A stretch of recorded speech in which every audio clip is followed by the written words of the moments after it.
Hi everybody, welcome. Thanks for being here.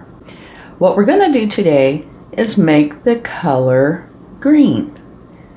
So let's go ahead and get started and see what we come up with. We've got some yellows here and some blues. We are going to use this palette knife. I tend to use a brush because I am mixing while I'm painting, so it's just a lot easier for me to go and grab a little bit of color while I'm painting. Okay. You can see the green starting to form, right? Give a little bit of water to make it smoother. Okay. Yeah, here we go. Okay.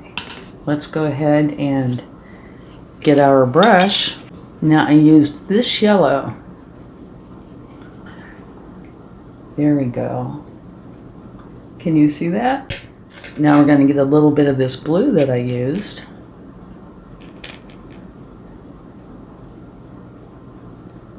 Okay. And now let's see what color it made.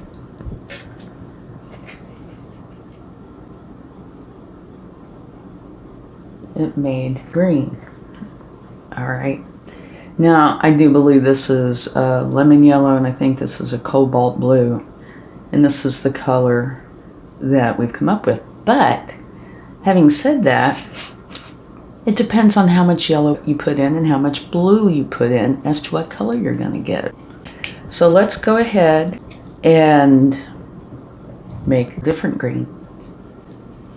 We're going to get a little bit of this Naples yellow, which is right here, and it does have white in it. Get a dab of the blue.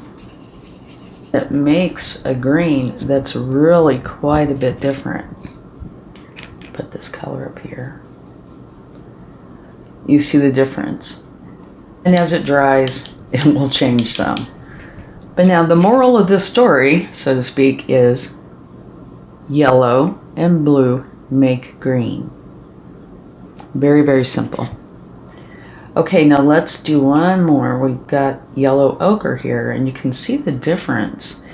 This almost has a brownish look to it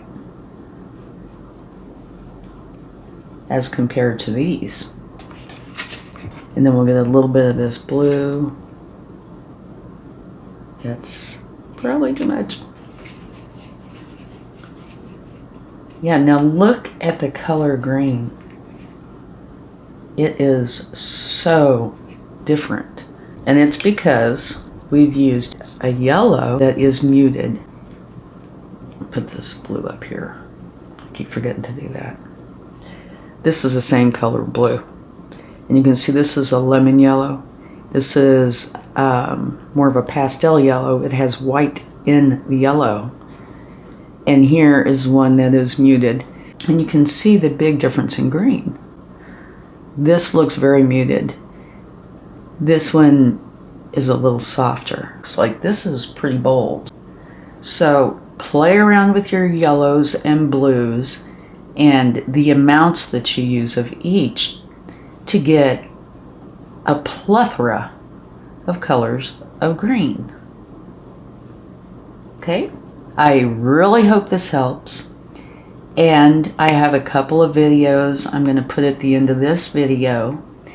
One is where I'm making orange, but I go into a little bit more detail about pay more attention, at least initially, to the mixing of the colors versus the exact color you're using. So thanks so much for coming in and spending time with me. I hope this helps. Have a wonderful day. Bye.